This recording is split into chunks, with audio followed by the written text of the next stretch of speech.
So hello everybody and welcome along to this very special episode of How to Start, Grow and Monetize Your Podcast with me, James Burtt, and our very, very special guest today, the one and only David he doesn't like being called David, he doesn't like being called his full name, he likes being called Ledge, so we're just going to call him Ledge henceforth. So it's Ledge all the way from the other side of the pond. He is part of Listen Network and we're going to find out all about what Listen Network do. But today, what you're going to get from this podcast is that if you are a content creator, if you're a podcast maker, so often people are spending the time, effort and energy to make an amazing podcast, but they're just ignoring a big part of the promotional process, which is the paid for. Now, paid for media, even if it's a small budget, even if it's a tiny budget comparative to what you think most companies are spending, it is super important because it can help your podcast to get further and wider, and it can help you to gain massively successful results in a relatively quick period of time, as opposed to just solely relying on organic. So Ledge, welcome to the podcast. Thank you for being here, mate. Thank you, James. It's been a pleasure. I think I first connected with you when you were ranting about a client who you called somebody out on LinkedIn. And I did. I distinctly recall I was sitting in my car getting poured on at a baseball tournament with my kid. I remember, yes. And I was waiting for the rain to pass. And so I was checking LinkedIn and here's this guy on a Saturday posting viral videos about how we should all get paid and treated better. So, hey, that's my guy. I need to reach out. So for legal reasons, I can neither confirm nor deny where we're at in that process, but let it just be said that some people are not going to be having as merry a Christmas as they thought they were when they started mugging people off on LinkedIn. But again, my lawyer has told me I'm not allowed to say nothing about that, so we'll go from there. So let's give us a quick overview of you and your expertise and your experience in the podcast content making space, just for the context of listeners and watchers, please, mate. Yes. Absolutely. I started podcasting some 10 years ago, and I used it for meeting potential clients in a space where I had to differentiate myself. And then I got, that was very successful. And I used it for selling purposes and relationship development purposes. And then because that worked, I got involved in the agency space and doing that for other clients. And wow, this is really effective. If we make, in that case, B2B podcasts, we're a relatively new thing. Now everybody's talking about branded and B2B, but that was a neat time, gosh, I don't know, 6 years ago. And it's about the same time as everybody started being like, oh, everything's a podcast, and then COVID and everything's a podcast. And there's lots of podcast agencies. And I thought it was fascinating. So I've done several different shows where I got about 200 episodes each under my belt there and went on and did other adventures. I'll probably start a new one this year.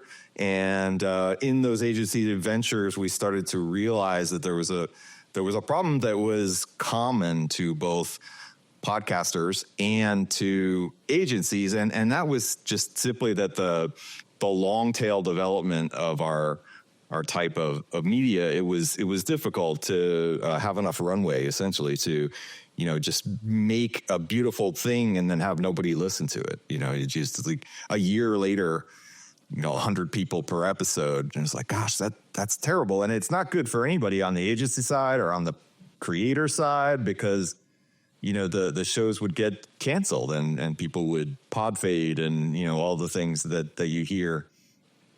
And as we looked into that, it seemed to have something to do with the fact that maybe in PR and marketing, people might be maybe familiar, but there's a model called PESO. And it's PESO, stands for paid, earned, shared, and owned. A popular way of thinking about your marketing and media. And we're really good in owned space. Podcast was an owned property. That made a lot of sense. We were all trained to share, right? You got to get your social sharing and post it on, LinkedIn and post it on X or whatever thing you're doing.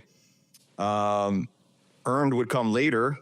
You could appear on other podcasts. You could, get articles written about you, things like that. But what about paid? We didn't do any of that, and that was the part of the pie. And we started to look at paid solutions that existed, and it was a little bit like how you used to buy Twitter followers. Kind back in the day. I could get 5,000 Twitter followers for 5 cents a piece or whatever. God knows who they were. They're still there. I still don't know who they are. They are nobody, Ledge. They are nobody. They are nobody. And I can say my engagement represents precisely nobody. But then, how do you do this in a way that's actually useful for people? And so we spent a year kind of in the lab and trying to build how would we do paid promotion in a way that drove meaningful numbers. So not only that, gave you meaningful audience intelligence. So I didn't want to buy downloads, period. I wanted to buy downloads from the people who I wanted to be downloading my podcast. And it solves a major problem there because we can use paid media to target people that we want to be aware of our thing, that we want to engage with our thing, and we could lift the floor on those early downloads to try to get out ahead of that curve and not spend all our money on production and get nothing out of it.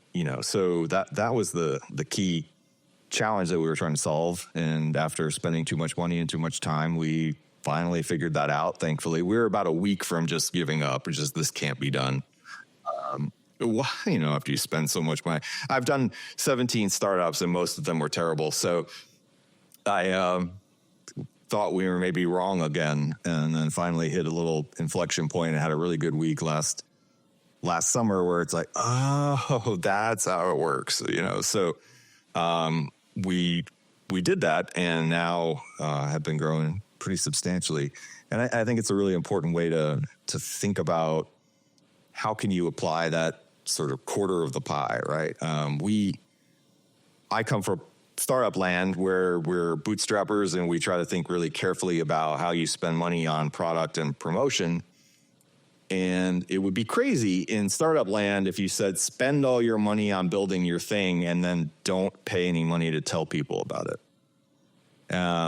And if you think of a podcast as essentially like a mini media startup, even from the beginning, that supposition seems to be what we've all been trained to do and have trained others to do. It's like, oh, well, you just do shared and owned and everything will be fine. That doesn't work.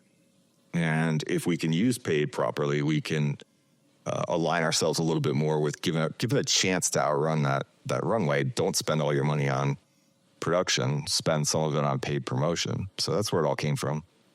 Outrun the runway. That's such a, if you've ever been in that sort of like bootstrapped space, it actually does feel like that, doesn't it? It's like the runway's burning behind you and you're trying to run as fast as you can away from the flames. Right, it's burning in front of you, it's burning behind you.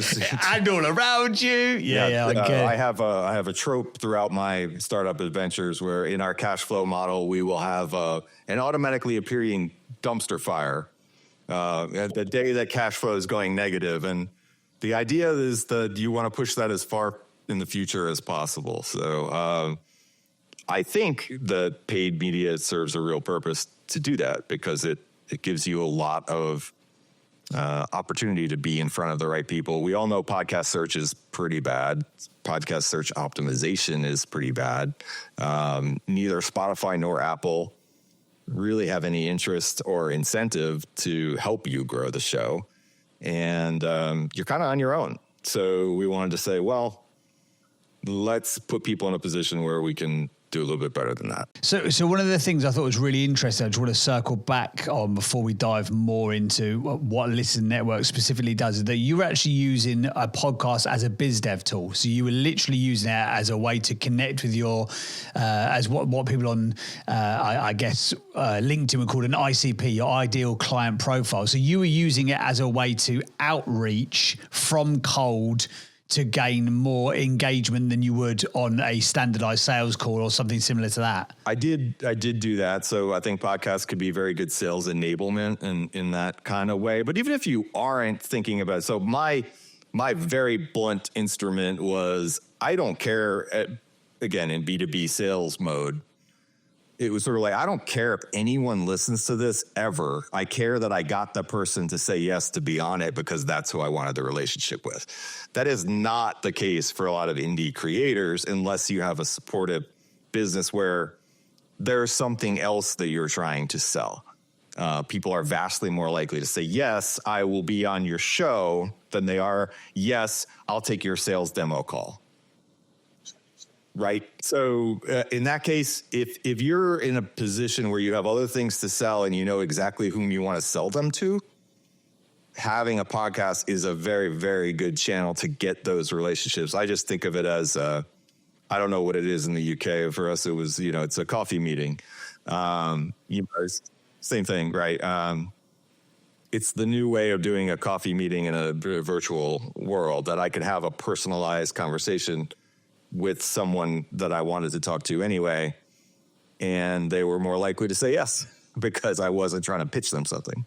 Yeah, absolutely. And that whole thing of people have to buy into you before they'll buy from you, and that know, like, and trust gets built up so much quicker. We've got a lot of clients who do the same thing, which is why I thought it was really interesting that you said that you used it for that purpose, because we do a lot of stuff with recruitment. Weirdly, we end up in the recruitment niche. And again, recruitment is a very transient in nature. It's very relationship driven, but getting the relationship started is really generally quite hard work, because it is, hey, have you got a people requirement right now? Yes or no? If yes, great. Can we tender for the work? If not, if no, okay, cool. I'll call you back in 6 months. You haven't really built a relationship. 100% is very transactional. But what I've heard from our clients who've done this, and they've said it's unbelievably powerful. When instead of going cap in hand, going, hey, can we have some of your money in your business? It's, hey, can we give first before we get back?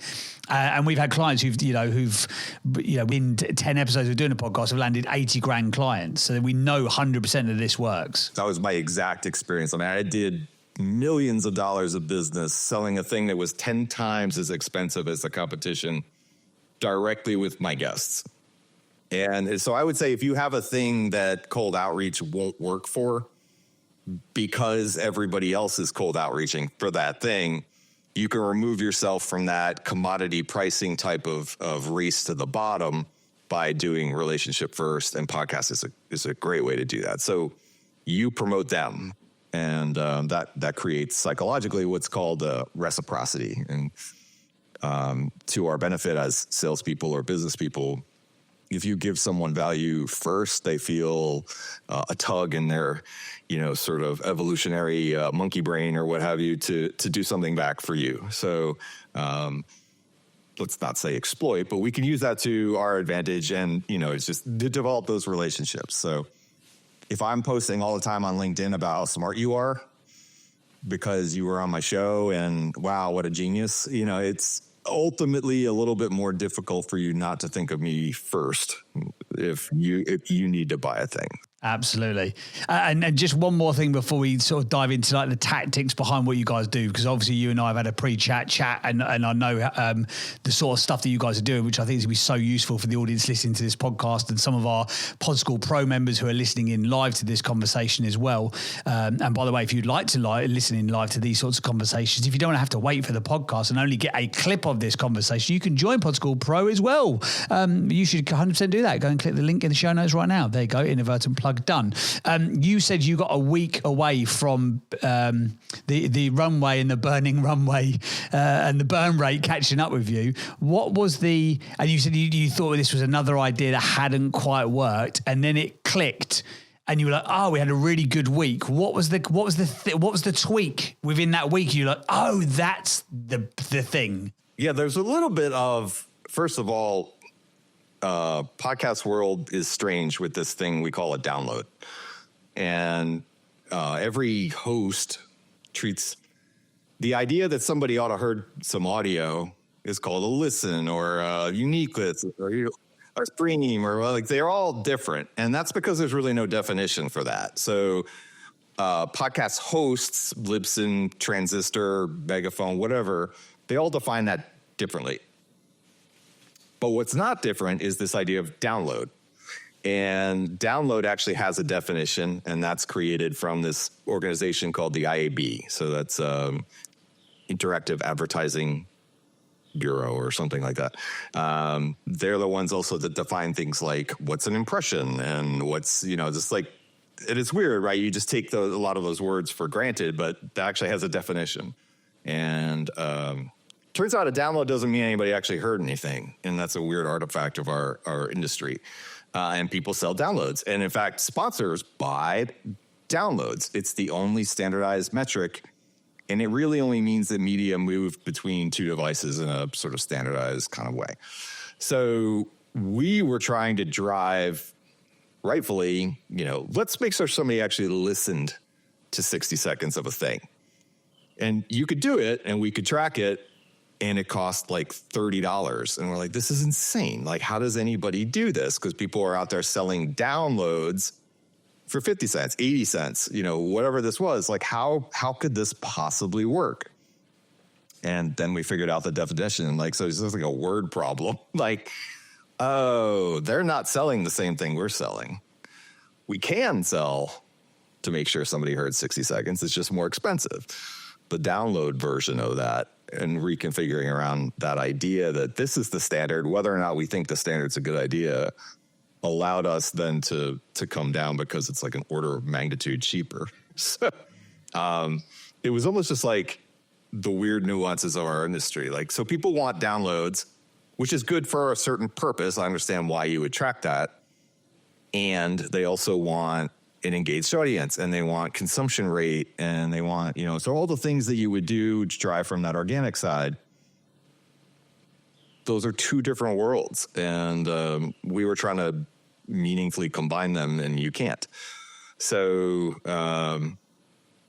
we figured that out, and that allowed us to do a bunch of reconfiguring, and the cost came back into line to match what everybody else was doing. But this is like a poorly documented feature of our industry that downloads is just a really weird thing. And we wanted to be the one provider that at least would approach that in transparent fashion and say, look, we all agree that download is kind of like this weird thing to measure, almost a vanity metric.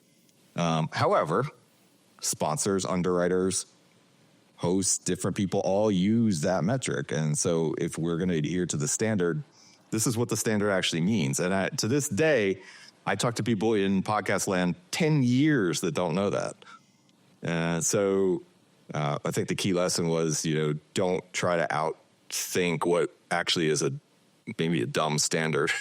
Play. Yeah, absolutely. Well, again, the other thing that you've got in the podcasting space, I think it's a really good point to make, is because you are competing for the same attention that a Facebook ad or a YouTube ad will be vying for. And Facebook, their through play is 3 seconds. If they catch you for 3 seconds, then they will retarget you. I mean, you're that engaged after 3 seconds, you're worth retargeting, because so many as a percentage worth of people will bounce off the second that the advert comes up. So if you can get a 3 second through play, they're like, oh, this is an engaged audience. It's like, it's 3 seconds, man. But like I say, otherwise you find yourself fighting a battle that no one else is willing to fight effectively. Right. Like, so, thinking that why would somebody watch this, for 10 seconds or 15 or 20 seconds? Like, it's got to be really, really good. But that's a content issue. And what I can say is that we can do things now using LinkedIn ads and Google ads and the such that, well, I know that I got your podcast name, logo, artwork, and such in front of 80,000 people that are in exactly your target market. Some portion of them clicked on it. We tracked all that. Some portion of them stayed around long enough on that landing page, middleware that we built. It turned into a download. It's in your host. You can see it. We can now say we connected point A to point B, and we know things about your audience that you can't get from your hosting. And being sort of aware of and educated on your audience is a hell of a lot better than you get from your host now. And so you can get a whole bunch of downloads and they'll show up in your host. You don't know where they came from or how. Oh, I wonder what's my click-through? Like what's happening there? Smart Links tries to solve part of that problem. It's all part of like the same ecosystem, basically. I think that do we want to inform and have a better understanding of our audience that we can use for all of our marketing.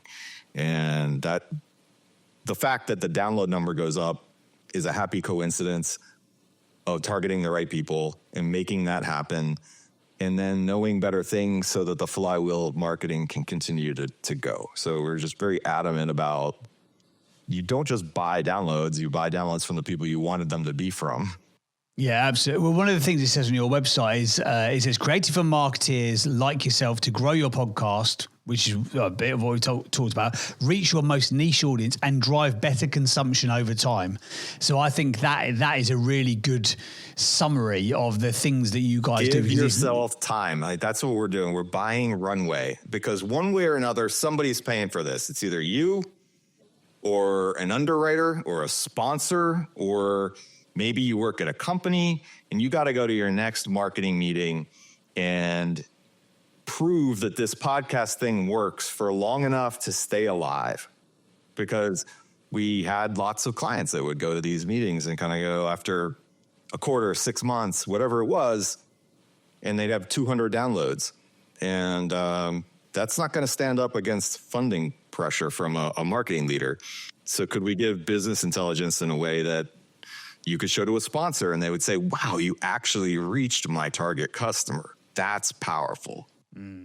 So that being the case, then let's dive into some of the tactics, because I know that we've got a sort of a fixed period of time, and I'll make sure that you give as much of your wisdom as possible, and that the listening audience gets as much from this as possible as well. So you guys do podcast display ads, LinkedIn sponsored content, YouTube podcast ads, and Meta sponsored podcasts. So I think in terms of YouTube ads and Meta ads, people have probably get it, or they have got some sort of an idea of the concept of it. So if you don't mind, what I'd love to do is dive into more about the podcast display ads, because I think that's probably the bit that potentially adds the most value to the audience. They've got smallest budgets.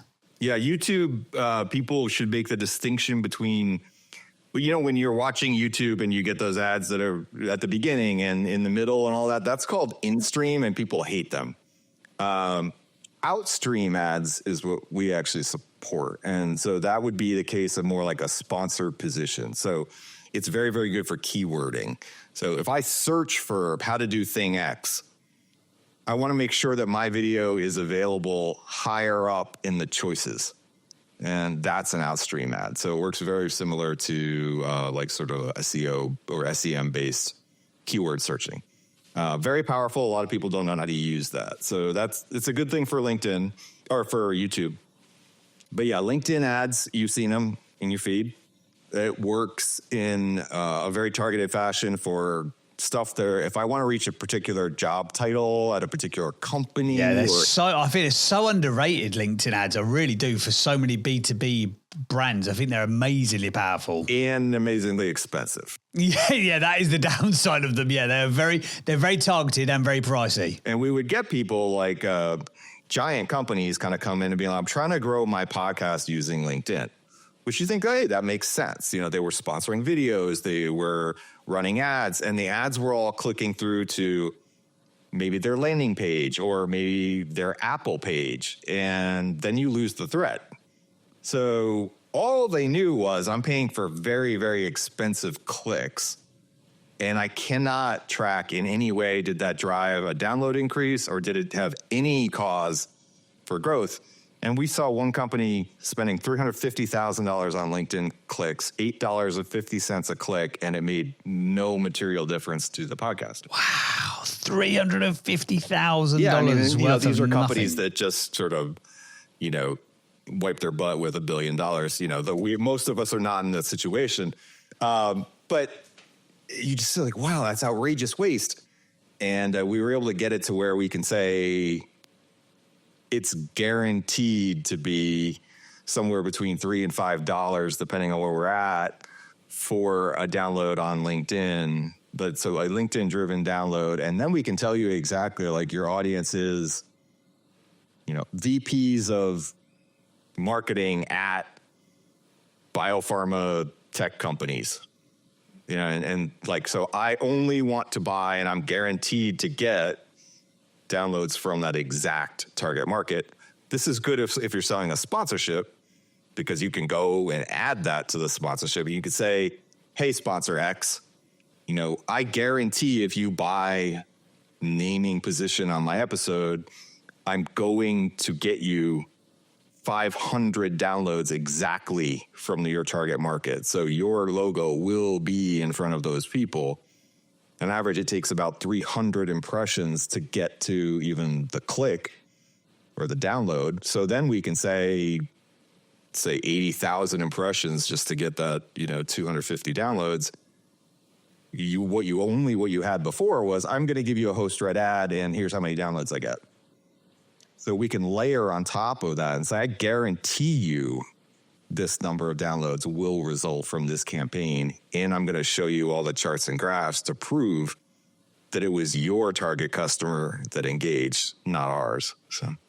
It's super, super powerful. And if anyone who's listening to this has ever tried to have a conversation about sponsoring your podcast and the metrics, demographics, or deliverables that a marketing department will generally look for, exactly like you said, Ledge, we've had clients who've had a change of leadership, and within 6 months, this entire marketing department is being consolidated because of cost saving.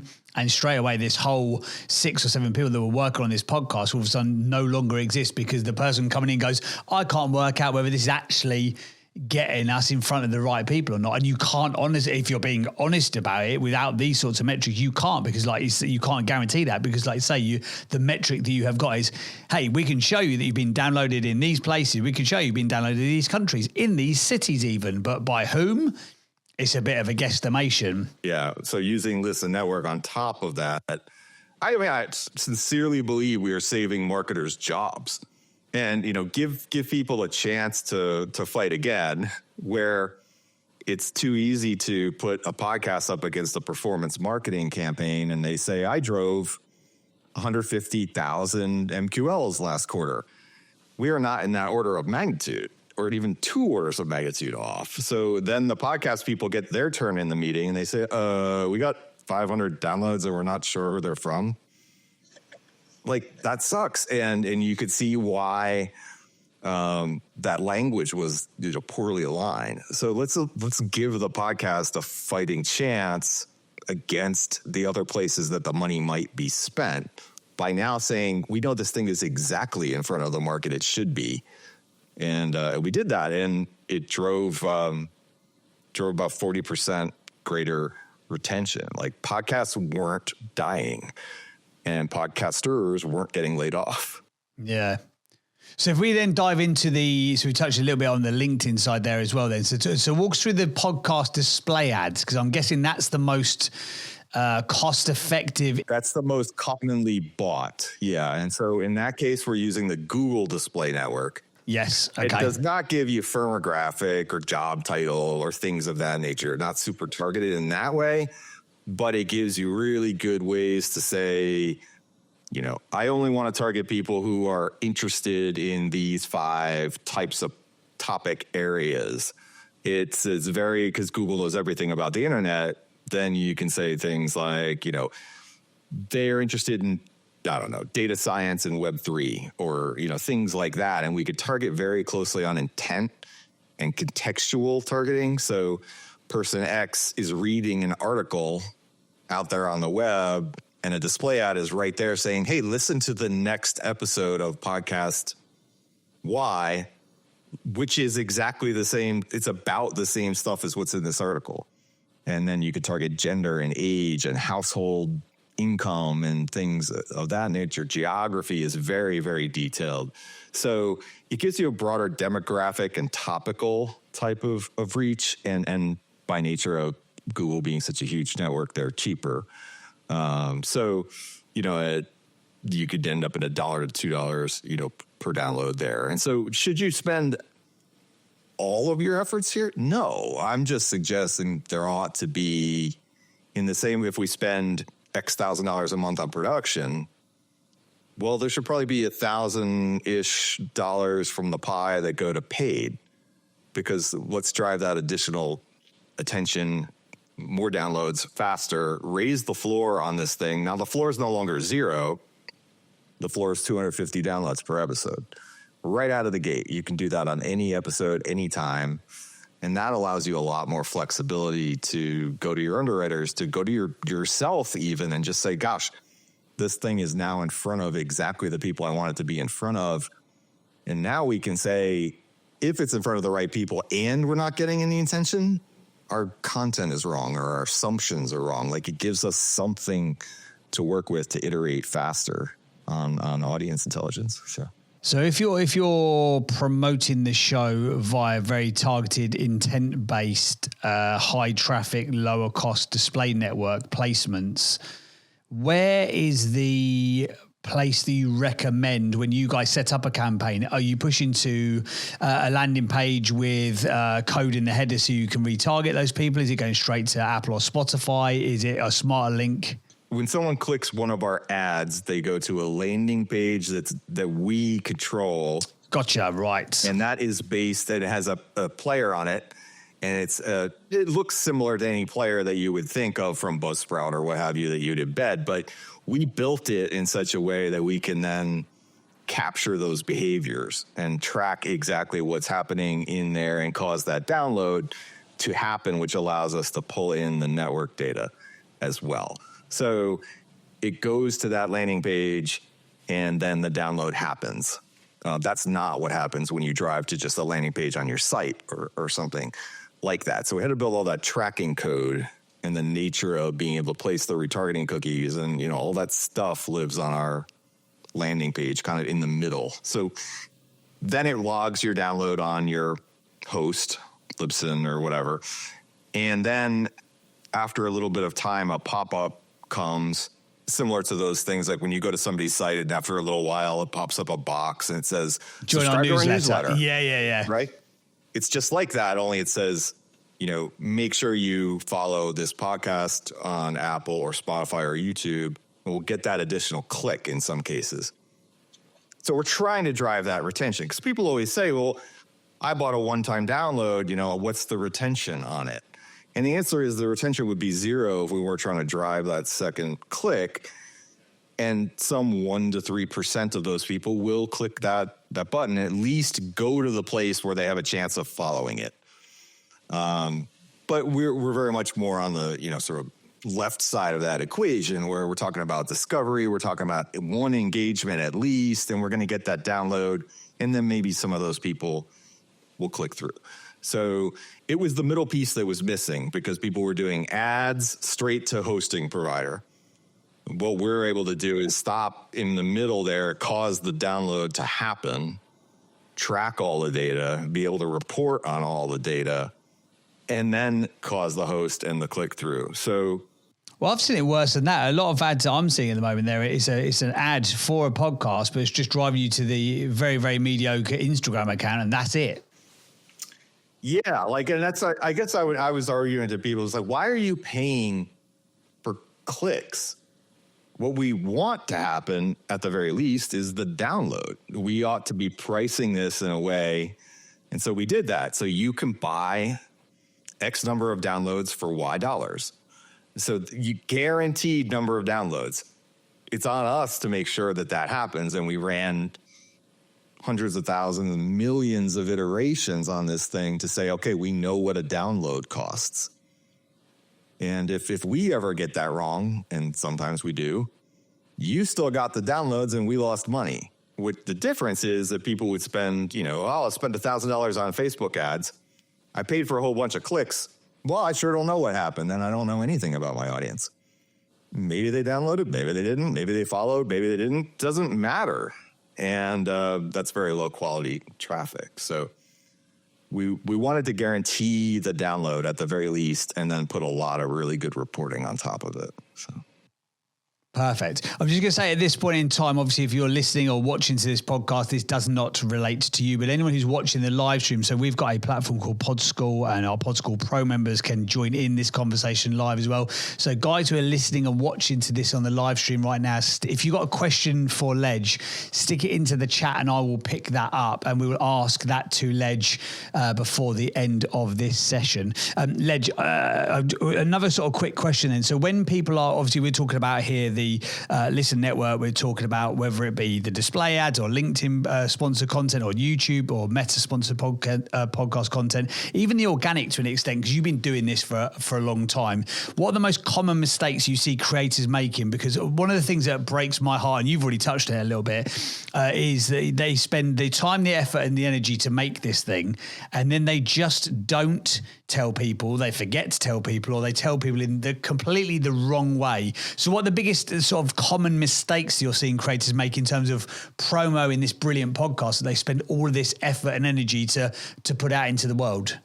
Yeah, it's like, again, like I'll use the startup analogy. Like who am I building this for? Like if I really thought about it, like or like a band, right? Like I need 1,000 raving fans. Like who's my perfect fan? And then where does that fan hang out? Focus just on that channel.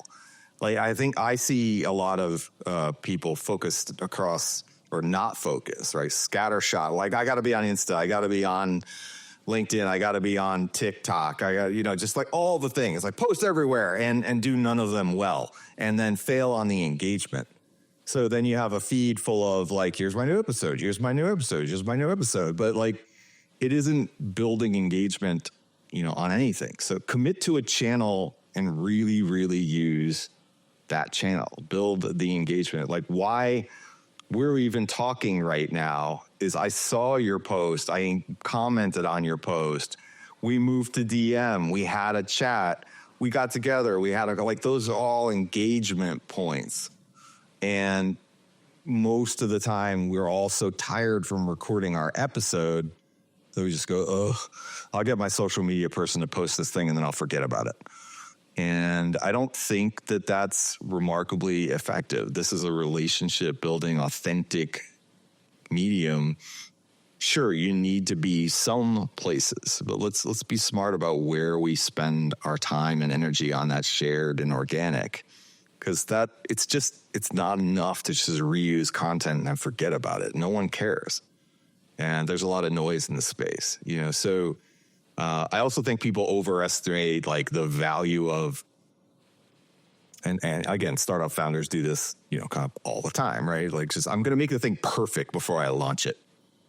Don't do that. Have an authentic conversation. It's okay if it's chunky and not beautiful audio and video. And there's virtually zero correlation between like, oh, I've got to have 4K and it's got to be the perfect clip. And, I'd cut out my filler words and all these things. Like people get obsessed with the quality as if like anyone cares. Like these networks are not designed organically to anybody that's on LinkedIn now. If you look at it, an organic post gets worse reach than it's ever gotten before. That's on purpose. Like you think you have thousands of followers, but 33 of them saw it maybe for a second, right? Because the algorithms are stacked against you. And so you cannot assume that stuff has got in front of anyone. And most of us just ignore those stats. Why? Nobody cares about my podcast. No, nobody saw your podcast. And that's where paid starts to come in. So like you can boost a post. And in fact, they're all designed this way now. They want more of your time and they want more of your money. So you are doing shared, but you're not really doing shared because nobody saw it.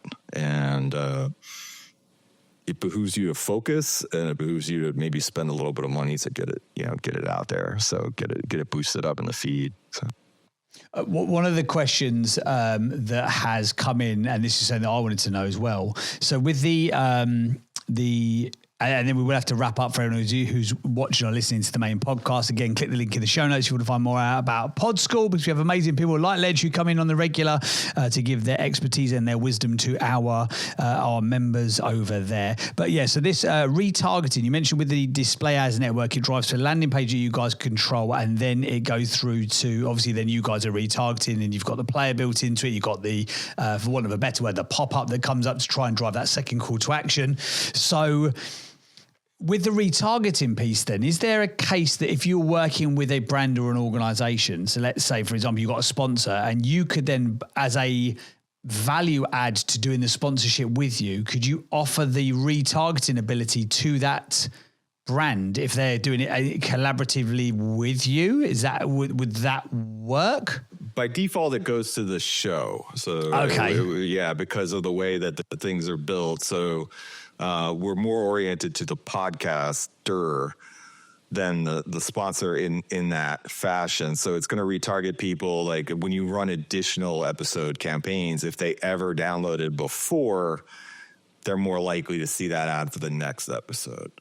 So there are some ways that you can align from our network to the sponsor or the company's network. But because we need to, in order to make it cost effective, we run it on our network it's like our LinkedIn profile, for example. Like the Listen Network one runs all the things because having run millions of campaigns, now we have trained the models enough to make that cost effective and get you out of that $8.50 click, kind of realm. The instant you took that and ran that on somebody else's account, it would be outrageously expensive. So you'd be back to that sort of price point again. What we have built, it is in beta now, is integrations so that we can say, there are actually ways now that we can say which very specific humans downloaded this and what's their job, LinkedIn profile, email. Like, so you can actually do lead capture upon visit, which I think is incredible. That's in beta right now. So we probably by Q1 next year, we might be able to say you can get a download from LinkedIn and you can get their like 50 leads, from it that would allow you to say, I know exactly which profiles visited this page. So. Right, before we wrap up, because I've got to be respectful of your time, what are you thinking is coming? What are you most excited about in the podcast creator space in 2025? What's your predictions? What's the Ledge thinking's happening this year?